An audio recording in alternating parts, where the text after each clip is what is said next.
right at the center of our hearts. En dat is diep in het centrum van ons hart. Even when we have been stepping out. Ook terwijl we aan het uitstappen zijn. And opening this place of our hearts to meet up with all of you. En om deze plaats te openen en met jullie allemaal te mogen ontmoeten. And I felt that God was really laying on my heart. En ik ervoor dat God heel erg op mijn hart legde. To share about the blueprint. Om te delen over de blueprint. The blueprint of the church. De blueprint van de kerk. Because he has been confirming through many people. Wat hij heeft bevestigd, continu door een heleboel verschillende mensen heen. That he has given us something. Dat hij heeft ons iets gegeven. That is needed at this time. Dat nodig is op dit moment.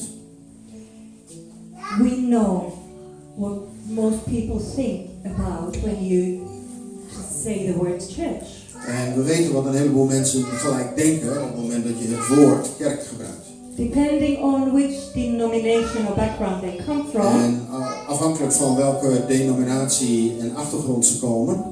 They are picturing a different kind of building. Hebben ze gelijk een bepaald soort gebouw in hun gedachten. And there is some truth in that. En daar is een kern van waarheid in dat. Because when we read 1 Peter 2. Want als we 1 Petrus 2 lezen. Peter is comparing church to a building. Daar vergelijkt Petrus de kerk met een gebouw. But not of a building that is built out of stone and mortar. Maar niet een gebouw gebouwd vanuit stenen en metsel, cement. It is a building built around a living stone. Het is een gebouw gebouwd rond een levende steen. Jesus Christ. Jezus Christus. And we, as members of it, en wij als leden daarvan, are built together. Zijn gebouwd, samengebouwd. As a dwelling place for Him. Als een plaats van zijn tegenwoordigheid. Living stones. Levende stenen. I love that picture. En ik hou van dat beeld. Because it tells that we are not meant to be stable and stabiel. Want het betekent dat we zijn niet bedoeld om stabiel en gezetteld te zijn. And stay in certain form. En in een bepaalde vorm te blijven. We are meant to grow. We zijn bedoeld om te groeien. And not only by ourselves. En niet alleen door onszelf. We are meant to grow with Him. We zijn bedoeld om te groeien met Hem. Into Him. In Hem. And with one another. En met elkaar. We imagine a wall built with the living stones. Dus stel je gewoon even voor een muur gebouwd van levende stenen. That keep on moving. Die blijft bewegen. Keep on growing. Blijven groeien. If one stone grows. Als één steen gaat groeien. And the others don't. En die andere niet. It's not going to be a dwelling place of anybody. Dan wordt het geen plaats waar iemand zou willen zijn. But if the stones are growing together. Maar als de stenen samen aan het groeien zijn. It just grows higher and higher walls. Groeit het op naar hogere en hogere muren. More and more consecrated. Meer en meer toegewijd. To behold, to have the indwelling presence of God Himself. Om heel te zijn en de manifeste aanwezigheid van God te hebben. And that's whom we all are called to be. En dat is wat we allemaal geroepen zijn om te zijn. We are called to be living stones. We zijn geroepen om levende stenen te zijn. We are called to build one another up. We zijn geroepen om elkaar op te bouwen. And support one another's growth. En elkaars groei te ondersteunen. And as it says in the Bible, stir one another to good works. En zoals het staat in de Bijbel, hè, ja, stir. Help me out. Opbouwen. Oh ja, bouw elkaar op, jaag elkaar aan voor de goede werken. To set an example to one another. Om een voorbeeld te zetten voor elkaar. So the word church Dus het woord kerk in Greek, in het Grieks. probably most of you know, Waarschijnlijk weten de meesten van jullie dat wel. is the word ecclesia. Is het woord ecclesia. And ecclesia, En ecclesia, as you can already imagine, zoals je al voor kan stellen, has nothing to do with the building. heeft helemaal niets te doen met een gebouw. It means called out Het betekent de uitgeroepenen or called forth. of de vooruitgeroepenen. So we are called out of the world. Dus we zijn uit de wereld geroepen. We are called out from our old thinking. We zijn uit ons oude denken geroepen. We are called out from under the bondage of sin, We zijn geroepen uit de gebondenheid van zonde, sickness, uit ziekte, death, dood. all those things Al die come dingen from the old life. Komen vanuit het oude leven. We are called out to be consecrated to God. En we worden uitgeroepen om geheiligd te zijn, toegewijd aan God. Separated for Apart, Him apart gezet voor Hem. and called forth En voorgeroepen to fulfill a purpose, is om een doel te vervullen. to carry His glory, Om zijn glorie te dragen. to be something that people can see, Om iets te zijn wat mensen kunnen zien. that they can realize who God is. Zodat ze kunnen realiseren wie God is. So in other words, Zo in andere woorden, to be a witness om getuige te zijn. with our words Met onze woorden and with our example. en met ons voorbeeld.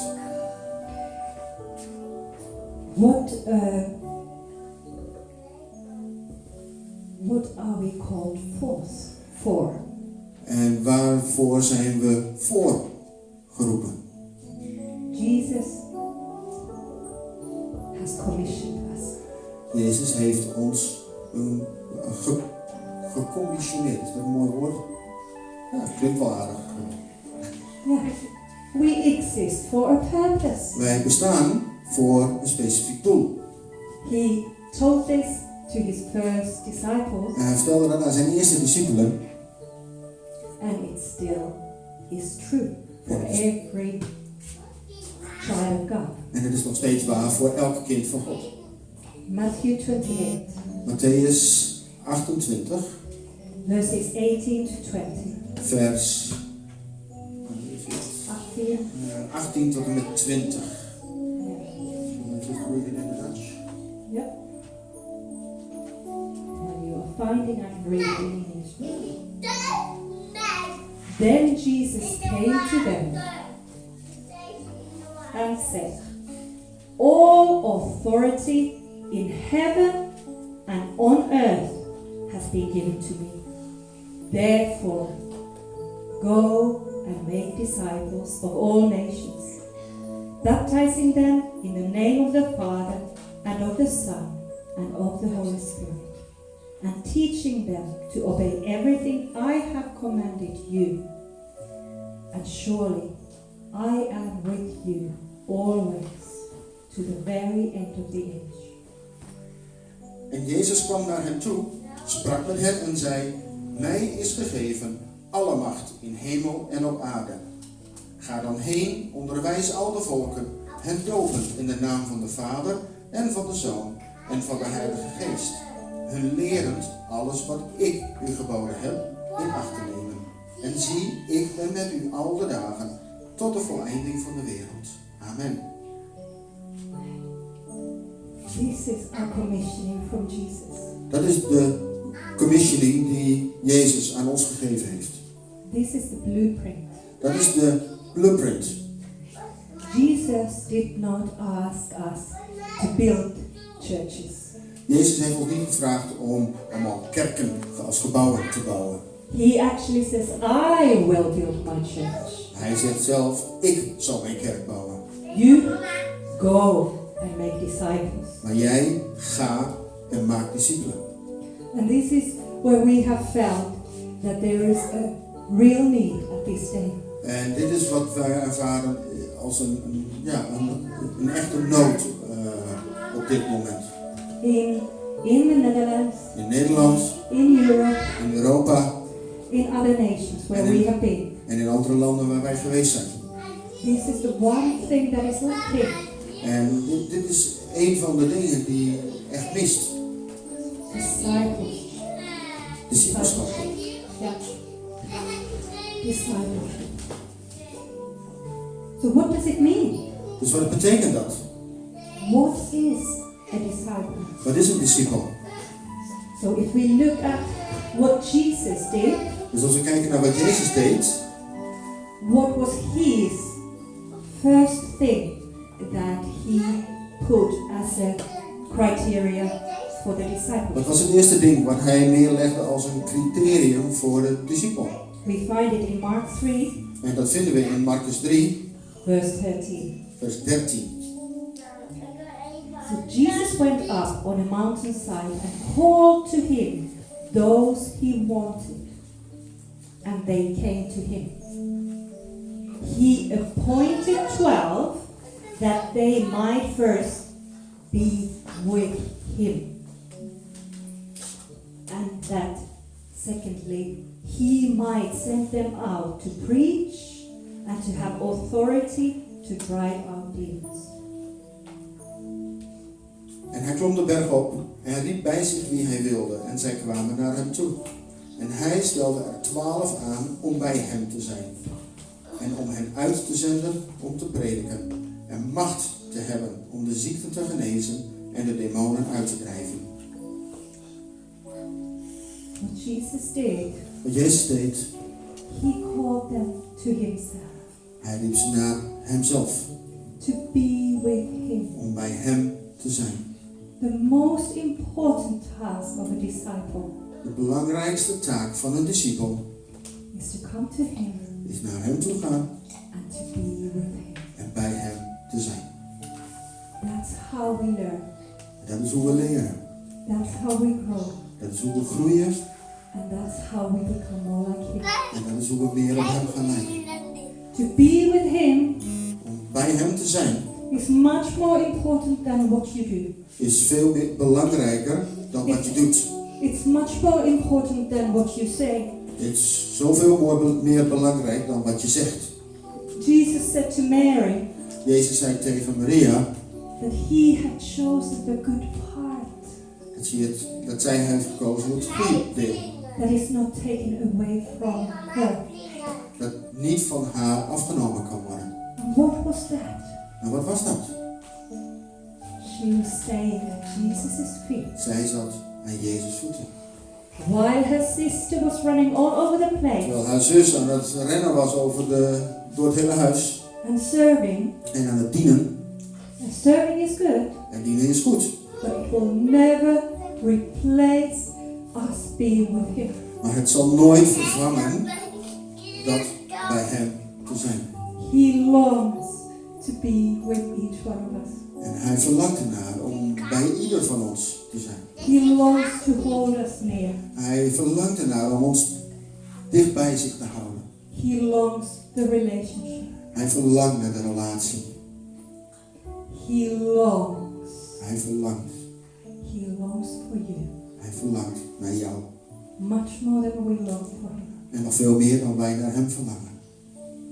First of all, En allereerst, he chose his disciples to be with him. hij koos zijn discipelen om bij hem te zijn. And what did it mean? En wat betekende dat? For 3 years, Voor 3 jaar, these 12 men, deze 12 mannen, they walked with him, ze wandelden met hem, they listened to him, ze luisterden naar hem, they saw what he did, ze zagen wat hij deed. they were observing him in every circumstance. Ze waren hem aan het observeren in alle omstandigheden. So by calling these disciples to be with him, Dus door het roepen van deze discipelen naar hem toe, he also was setting an example zette hij ook een voorbeeld for them to follow. voor hun om hem te volgen.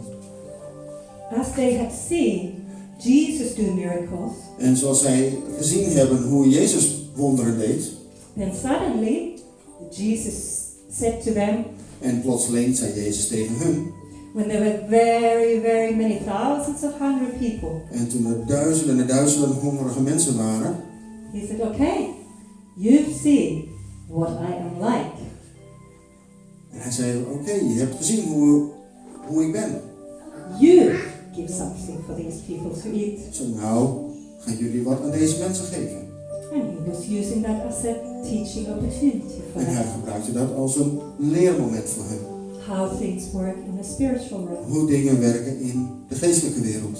I love it that even though Jesus was the one who blessed the bread and the fish, En ik vind het prachtig om te zien, terwijl Jezus degene was die het brood en de vis zegende, it was not multiplied in Jesus' hand. het was niet aan het vermenigvuldigen in Jezus' handen. It was multiplied in the disciples' hands as they went En het and shared. vermenigvuldigde zich in de discipel hun handen terwijl zij aan het uitdelen waren. And this is the real discipleship. En dat is het echte discipelschap. Jesus is calling us alongside Jezus roept ons naast hem. to learn from him Om te leren van hem and to start doing the same things he does. en om dezelfde dingen te gaan doen die hij deed. And therefore, En daarom, when he said als hij zegt, that, or it said in Mark 3, of zoals het staat in Marcus 3, that he might send them out to preach dat hij ze uitzendt om te prediken and to have authority en om autoriteit te hebben, to drive out demons. om zieken te genezen en demonen uit te drijven. Where does that authority come from? Waar komt die autoriteit vandaan? From submission. Van onderwerping. Submission means Onderwerping betekent that we voluntarily dat we vrijwillig put our will onze wil under his will. onder zijn wil brengen. That we voluntarily Dat we vrijwillig give up opgeven our rights. onze rechten. That we voluntarily Dat we vrijwillig choose not to follow our own agenda, om ervoor te kiezen om niet onze eigen agenda te volgen, but that we want his will to happen maar dat we zijn wil willen zien gebeuren. through our lives Door ons leven, as it is in heaven. zoals het is in de hemel. That is discipleship. Dat is discipelschap. And it's not popular. En het is niet populair. You have churches that they just get crowds in Je hebt kerken, daar komen echt menigten binnen, because they promise people things. omdat ze mensen dingen beloven. They promise that if you put 10 in the offering basket, Dat ze beloven dat als je 10 euro in de offering stopt, God will give you 100-fold. dat je 100-voudig gaat zegenen. This is not what Jesus promised. Dit is niet wat Jezus beloofde. Jesus said though Maar Jezus zei that whatever you leave for my sake, dat alles wat je verlaat, whether it voor mijn houses, sake, of het je huis is, families, je familie, your fields, je akkers, you will get many-fold back, zul je heel veel terugkrijgen. together with persecution. Samen met vervolging. He said, he promised persecution. Hij beloofde je vervolging. He said, if they persecuted me, Hij zei, als ze mij vervolgd hebben, what makes you think that they will persecute you? Waarom denk jij dat ze jou niet zullen vervolgen? So discipleship, Dus discipelschap it is a very conscious is een decision. heel bewuste beslissing. It is not made out of emotion, Het wordt niet gemaakt vanuit emoties, because emotions won't last. Want emoties blijven niet. It needs to be decision. Het moet een beslissing zijn. When understanding that God is so much greater En begrijpen dat God is zoveel groter. and He is worth so much more En Hij is zoveel meer waard. than what I ever can achieve in this life by my own. Dan wat ik ook maar kan bereiken in dit leven door mijzelf. And therefore, even for this congregation, En daarom, zelfs voor deze gemeente, we wanted to name it His. hebben we het His willen noemen. Because we are His people. Want we zijn His mensen. We are created to bring glory to Him. We zijn gemaakt om glorie te brengen aan Hem. It is all about His will. Het is allemaal over zijn wil. It is about His purpose Het is over zijn doel on each individual's life. voor elk individueel leven. It is about His plan for His church, Het gaat over zijn plan voor zijn kerk. which He planned to be the fullness En die hij gepland heeft voor de volheid of Him on earth. van Hem hier op aarde. Fullness of Him. Volheid van Hem. We have been called into fullness. We zijn geroepen in volheid. And in Romans 8, En in Romeinen 8, it says that the whole creation, dat de hele schepping, the whole creation de hele schepping, is standing on tiptoe, staat op zijn tenen waiting. aan het wachten. What is the creation waiting for? En waar wacht de schepping op? The revealing of the sons and daughters of God. Het openbaar worden van de zonen en dochters van God. And that happens through discipleship. En dat gebeurt door discipelschap. That people will come to recognize Dat mensen zullen komen en gaan herkennen, this is what we have been waiting for. dit is waar we op gewacht hebben. This relationship that these people have with God. Deze relatie die mensen hebben met God, This example, I've been waiting for this. dit voorbeeld, hier heb ik op gewacht. The world around us is groaning. De wereld om ons heen kreunt. It is groaning. Het kreunt. You see it everywhere. En je ziet het overal. There was a time just not long past En er was een tijd, nog niet zo lang geleden, that there were lots of killings happening everywhere. dat er heel veel moorden waren overal. In New Zealand, In Nieuw-Zeeland, in Africa, in Afrika, in France. in Frankrijk. And my heart was crying En mijn hart huilde. because I saw Want ik zag, that these were people who were groaning. dat zijn mensen die aan het kreunen zijn. The killers are groaning. De moordenaars kreunen. Those who, the abusers, De mensen die mishandelen. people with addictions, Mensen met verslaving. people from broken homes. Mensen vanuit gebroken gezinnen. People are groaning Mensen all around kreunen us. over de hele wereld. And they are waiting that they would see one glimpse of hope. Ze zijn aan het wachten dat ze maar één glimp van hoop kunnen zien. You know what? En weet je wat? You have been called to be that hope. Jullie zijn geroepen om die hoop te zijn. You have been called to be the light in the Jullie zijn world. geroepen om het licht te zijn in de wereld. Where there is the darkness, Waar het donkerst is, you are in the right place. ben je op de juiste plek. You have been called to be salt. Je bent geroepen om zout te zijn. But what does the salt do? En wat doet zout? It's not always pleasant what It's- happens around you. Het is niet altijd plezierig wat er om je heen gebeurt. Because you make people thirsty. Want je maakt mensen dorstig. So they start seeking. Dus ze gaan zoeken. And maybe from wrong directions. En misschien vanuit verkeerde richtingen. But eventually, Maar uiteindelijk we are called to be the one who directs them to zijn the wij right geroepen om place. degene te wijzen in de juiste richting. To the relationship with God. Naar de relatie met God. And do you know what? En weet je wat? This was not only for the disciples at that time. Dit was niet alleen maar voor de discipelen in die tijd. Jesus set a fingerprint, Jezus heeft een vingerafdruk geplaatst. a blueprint Een blauwdruk. And we can read about that in Acts 2. En dat kunnen we lezen in Handelingen 2.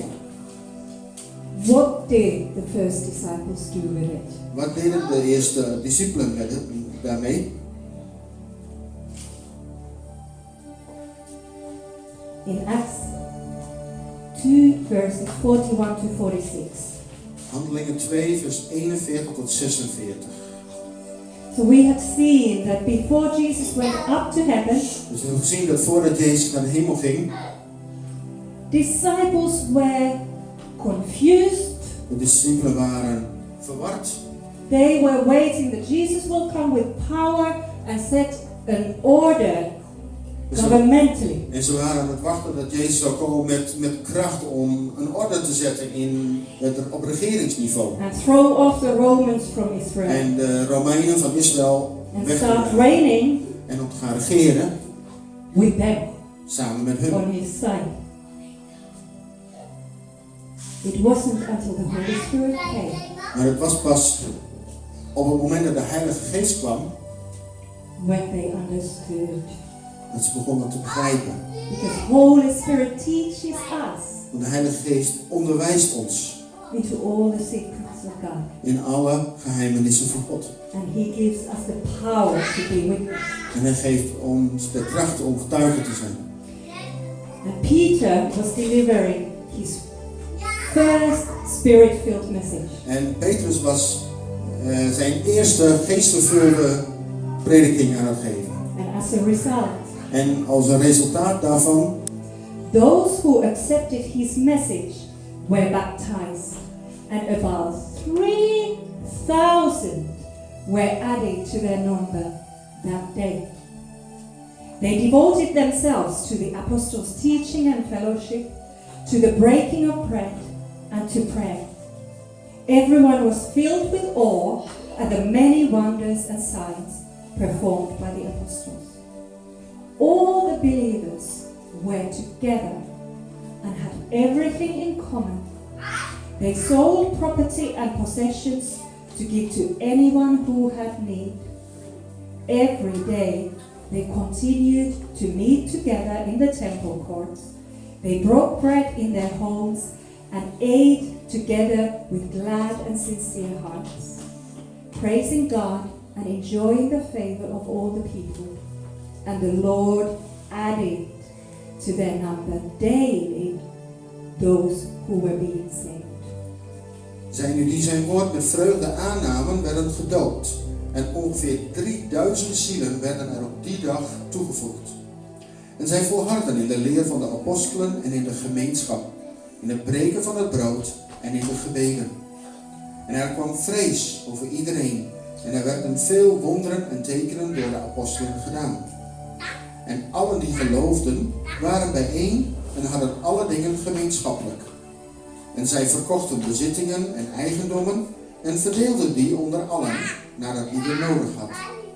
En zij bleven dagelijks eensgezind in de tempel bijeenkomen. En terwijl zij van huis tot huis brood braken, namen zij gezamenlijk voedsel, met vreugde en in eenvoud van hart. En zij loofden God en vonden genade bij heel het volk. En de Heere voegde dagelijks mensen die zalig werden aan de gemeente toe.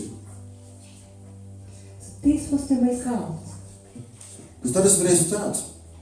When the disciples Toen de discipelen were fulfilling the commission that Jesus gave. in de commissioning gingen wandelen die Jezus had gegeven. Well, when they went and made disciples En ze gingen en ze maakten discipelen.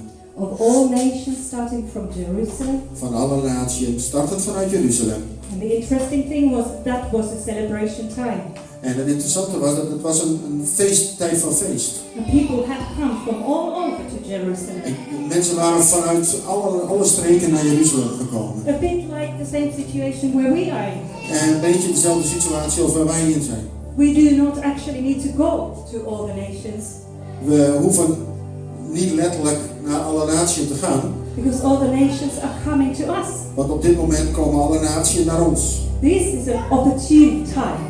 Dit is een tijd van kansen. This is an opportune time for the church in Europe to Dit is arise. een tijd van kansen voor de kerk in Europa. This is the opportune time for us to start really taking seriously Jesus' commission. Dit is een kans voor ons om de commissioning van Jezus echt serieus te gaan nemen. And we see on the Acts 2 En we zien in Handelingen 2 what the impact is en wat de impact is when we start walking in it. als we erin gaan wandelen. When we have been learning from Jesus En als we van Jezus hebben geleerd and sitting at his feet. en aan zijn voeten zitten. 3,000 people 3000 mensen came at once, kwamen in één keer. were baptized, Werden gedoopt and they became one of them. en ze werden één van hun. Every day they were disciples. Elke dag werden ze gediscipeld. They met together. Ze ontmoeten elkaar. What does it mean? Wat betekent dat? Relationship. Relatie. Relationship. Relatie.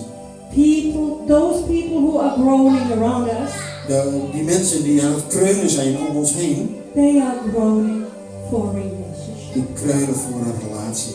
For an authentic, real Voor relationship. een authentieke, echte relatie. They don't want our words. Die willen niet onze woorden, They want our heart. die willen ons hart. They want our heart. Die willen ons hart. They want us to open our hearts Ze willen dat we ons hart and openen show them the love of God. en hen laten zien de liefde van God. They might never be able to ask that, Ze zijn misschien niet eens bij machten om dat te vragen. but that is the real cry Maar dat is de diepe schreeuw all around us. van overal om ons heen. Even from the people who curse us. Zelfs van de mensen die ons vervloeken. They want that love. Die willen die liefde. They want to experience what we have. Die willen ervaren datgene wat wij hebben. And they are groaning En ze kreunen. that same place where we all came from. Dus ze zitten allemaal in diezelfde plek waar wij ook allemaal vandaan gekomen zijn. In Garden of Eden. In de tuin van Eden. Before the fall. Voor de zondeval. Where we were created Waar we geschapen zijn. for the relationship with God. Voor een relatie met God. And to have dominion. En om te regeren. To have dominion over all creation. Om te regeren over de hele schepping. That is the place. That is the place Dat is de plek where God wants to restore us. waar God ons wil herstellen. And the beauty is En het mooie is that Jesus has already prayed for each one of us. dat Jezus al voor elk van ons gebeden heeft. He has already prayed for each person that we are in connection to. Hij heeft al gebeden voor elke persoon waarmee wij in connectie zijn. Whether they are in our families, Of ze in onze familie zijn, whether they are our friends, of ze onze vrienden zijn, whether they are just people that we meet in the shop or on the of dat het street, mensen zijn die we op straat ontmoeten of in de winkel, or whether they are our neighbors. of dat ze onze buren zijn. He has already prayed. Hij heeft al voor hen gebeden. And we have it even recorded here En het staat zelfs opgeschreven in John 17. in Johannes 17. And this is the key in the blueprint that God has about His church. En dit is de sleutel in de blauwdruk die God heeft voor zijn kerk.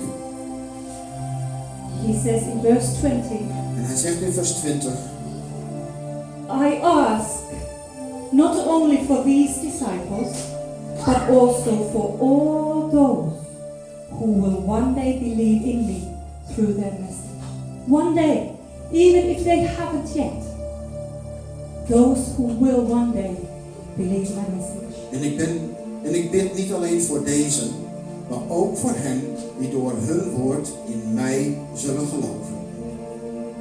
I pray for them all to be joined together as one, even as you and I, Father, are joined together as one. I pray for them to become one with us, so that the world will recognize that you sent me. Opdat zij allen één zullen zijn, zoals u, Vader, in mij en ik in u. dat ook zij in ons één zullen zijn. Opdat de wereld zal geloven dat u mij gezonden hebt. For the very glory you have given to me, I have given them, so that they will be joined together as one and experience the same unity that we enjoy. En ik heb hun de heerlijkheid gegeven die u mij gegeven hebt, opdat zij één zijn zoals wij één zijn. You live fully in me, and now I live fully in them, so that they will experience perfect unity. And the world will be convinced that you have sent me, for they will see that you love each one of them with the same passionate love that you have for me. Ik in hen en u in mij, opdat zij volmaakt één zijn. En opdat de wereld erkent dat u mij gezonden hebt en hen lief gehad hebt, zoals u mij hebt lief gehad. How are we being recognized as His? Hoe worden we herkend als van hem? That we are one. Dat we één zijn. That we love one another. Dat we elkaar lief hebben. This is what disciples did in Acts 2. Dat is wat de discipelen deden in Handelingen 2. They loved everybody who came in. Ze hielden van iedereen die binnenkwam. They invited everybody in. Ze nodigden iedereen binnen. Into their homes. In hun huizen. They shared everything. Ze deelden alles. They gave everyone who was in need. Ze deelden met iedereen die een nood had. And it says that the great fear, En er staat dat er een grote vrees. that isn't a bad fear. En dat is geen angst. It is really the recognition of the Lordship of Jesus. Maar het is de erkenning en de onderkenning van de heerschappij van Jezus. Because when we love, Want als we lief hebben, we will show what God is like. dan zullen we laten zien hoe God is.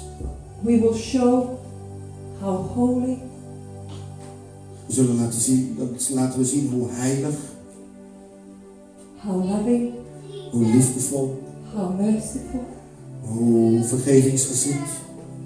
and still how much God longs for each person. En daarbij hoeveel God er naar verlangt, naar ieder persoon.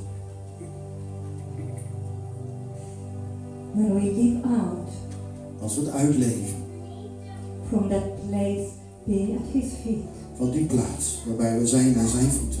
loving Him for who He is, Hem liefhebben voor wie hij is. this happens. Dat gebeurt. This happens automatically. Dat gebeurt automatisch. We start loving everyone that He has made.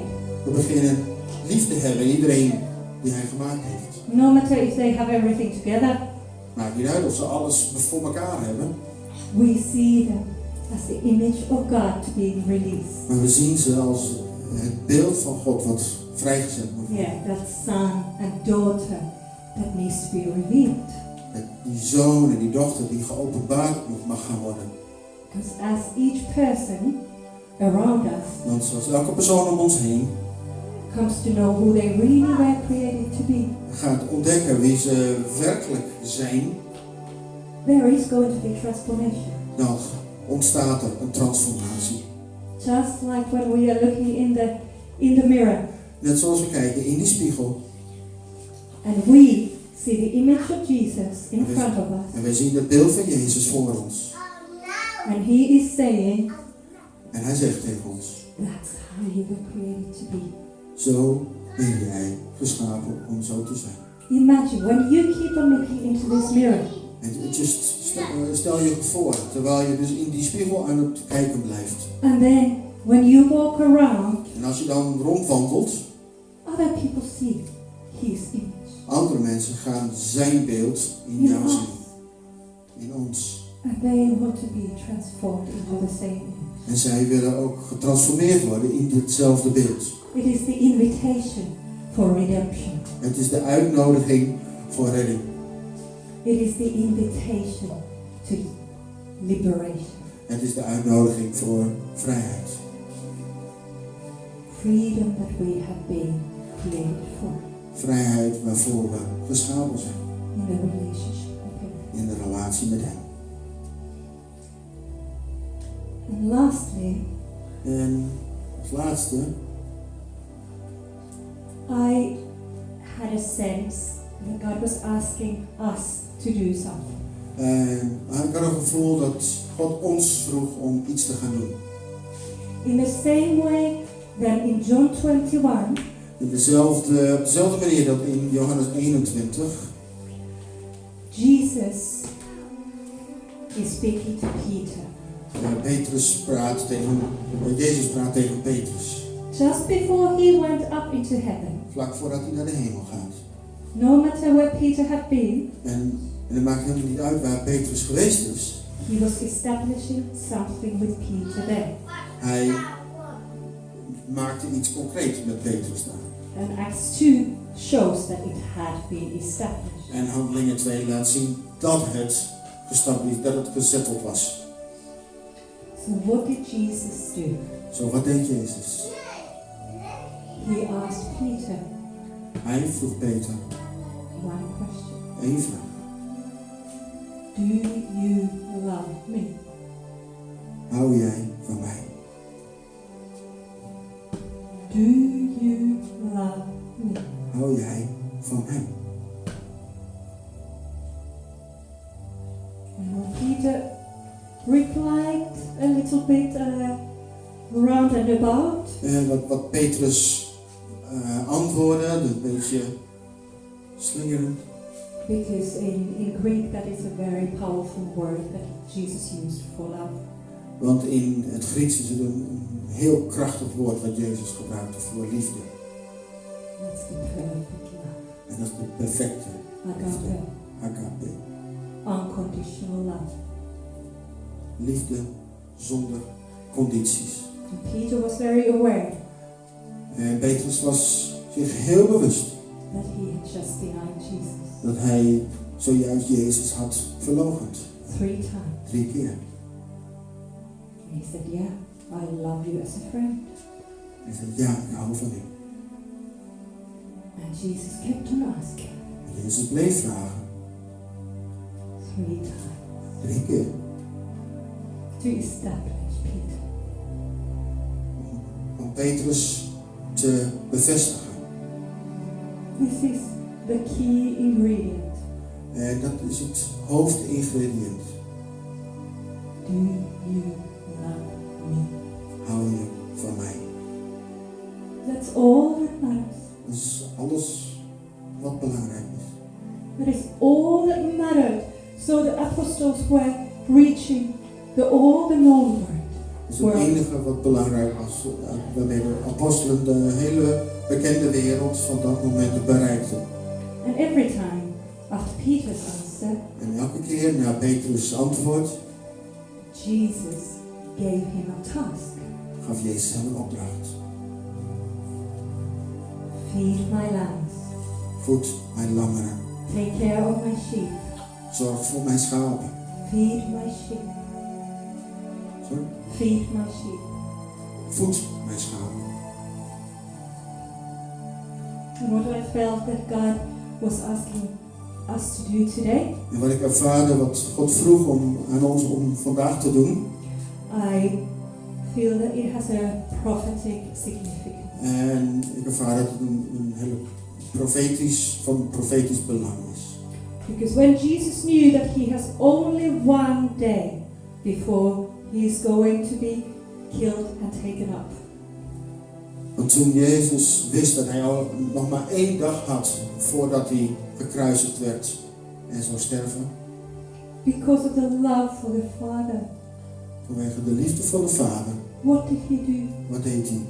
He washed the feet of the disciples. Hij waste de voeten van de discipelen.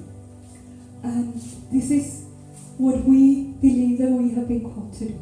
En dat is wat wij geloven, wat we geroepen zijn om te doen. As disciples of Jesus, Als discipelen van Jezus. is to serve others. is om anderen te dienen. Because we know that was the job of the slaves. Want we weten dat dat het werk was van de slaven. But this is how kingdom works. Maar dit is hoe het koninkrijk werkt. We go low We gaan laag, so he can come. zodat hij hoog kan gaan. He can be exalted. Hij verhoogd kan worden. So I would like to ask something of you.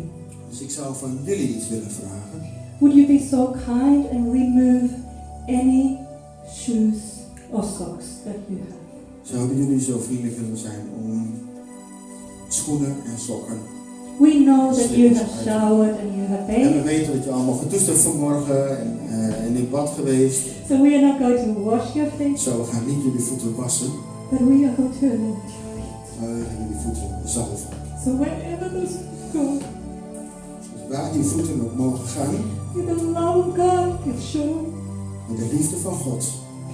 and may His presence En dat be manifested. zijn aanwezigheid manifest mag And zijn. may many people come to know Dat veel mensen mogen leren kennen that God has sent Jesus, dat God Jezus gezonden heeft. and that they can connect through you. En They dat can ze connect to this Jesus. to die Jezus kunnen connecten door jullie heen. So we will come around. Dus wij gaan and rond anoint your feet. om jullie voeten te zalven. So I want to thank you, God, Zo, God, ik wil u bedanken for every person present voor here. ieder persoon hier aanwezig. We are so honored, Lord, Heer, we zijn zo vereerd to be able to connect to each one of them, Lord. om met ieder van hen te kunnen connecten. And we want to bless them, Lord. En we willen ze zegenen. So the fullness of everything you have for them, Lord, Zodat de volheid van alles wat u voor hen heeft, Heer, as your dearly beloved daughters and sons, uw diep geliefde zonen en dochters, will come to pass. dat het zal gaan gebeuren. So that your name will be glorified. Zodat uw naam verhoogd zal worden. That your name will be lifted Dat uw naam verhoogd zal worden. through their lives, Door hun leven, through their words, door hun werk, through their example, door hun voorbeeld, through their love for you. door hun liefde voor u. I bless them. Ik zegen ze, Heer. And I ask Holy Spirit right now, En ik vraag u, Heilige Geest, op dit moment, come and fill each one of them kom en vul elk van ons with your spirit. met uw geest. In Jesus' name, In Jezus. I proclaim revealing of the sons and daughters of God. En ik proclameer het openbaar worden van de zonen en dochters van God. Through each one of us. Door elk van ons heen. In Jesus' name. In Jezus' naam.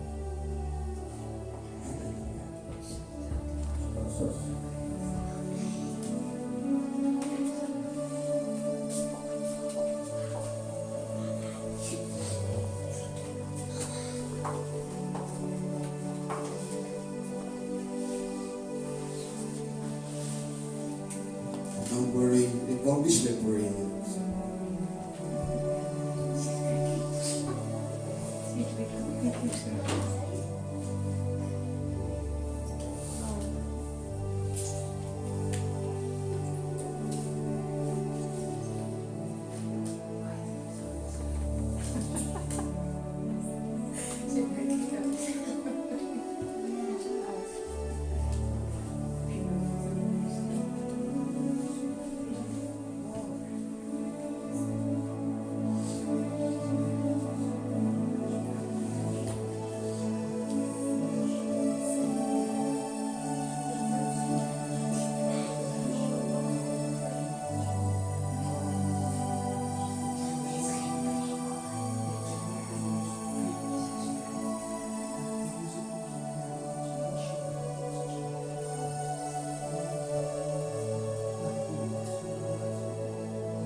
herself and a powerful world around her. Lord, thank you that she will reach classmates, friends all around her.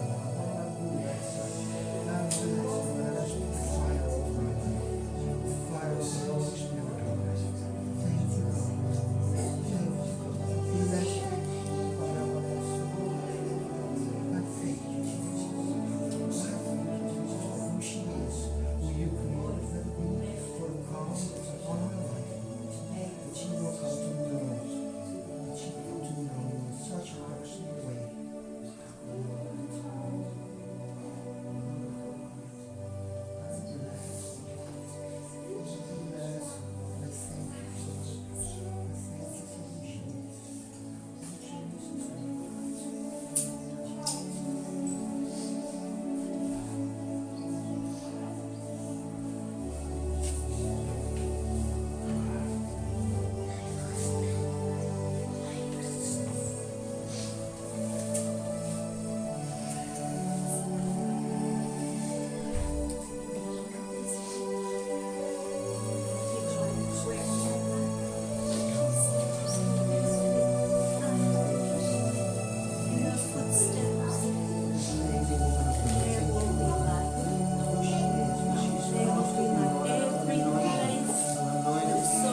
Yes, and as we are coming towards the end of this being together, dus als we nu langzamerhand naar het einde komen van dit samen zijn, we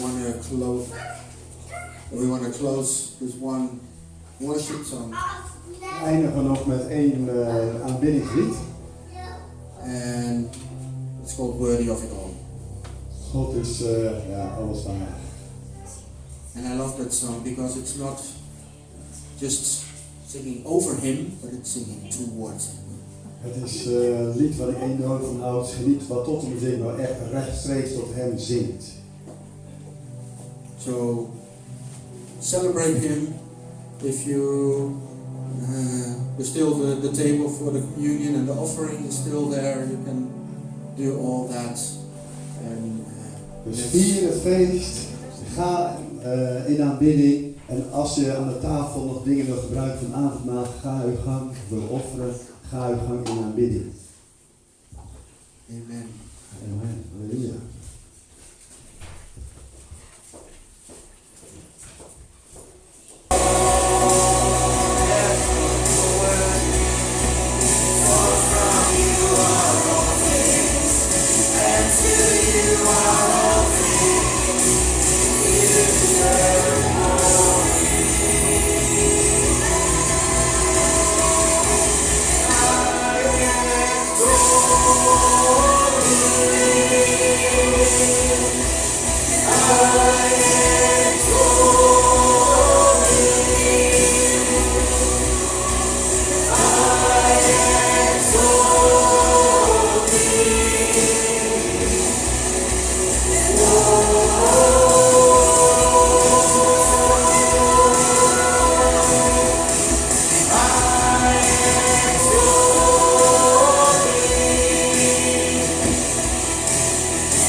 Yes, Lord, we exalt thee, we thank thee, we praise thy name. Lord, Heer, we verhogen uw heilige naam. yes. And at the end of this amazing gathering, En aan het einde van deze heerlijke samenkomst, Lord, we want to bless everyone as they go where they need to go. Heer, we willen iedereen zegenen waar hij of zij ook heen gaat. Lord, work in their lives through this week. Heer, werk in hun leven in deze week.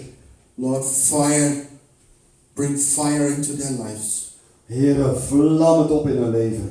where fire is needed. Waar vuur nodig is. Bring healing into their lives Breng genezing where healing is needed. waar genezing nodig is. But most of all, Lord, Maar boven alles, Heer, overwhelm them just with your love. uw overweldigende liefde. Overwhelm them with your love. Overweldigende liefde. Just crashing on them. Wauw, Heer, dwars door alles heen, Heer. Jezus. In Jesus' name. Jezus.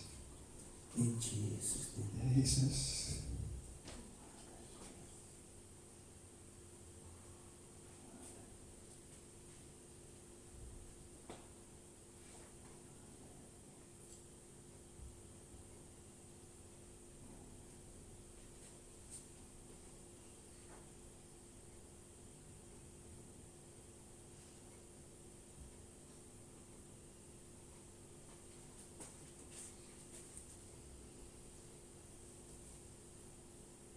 And the whole congregation says, Amen.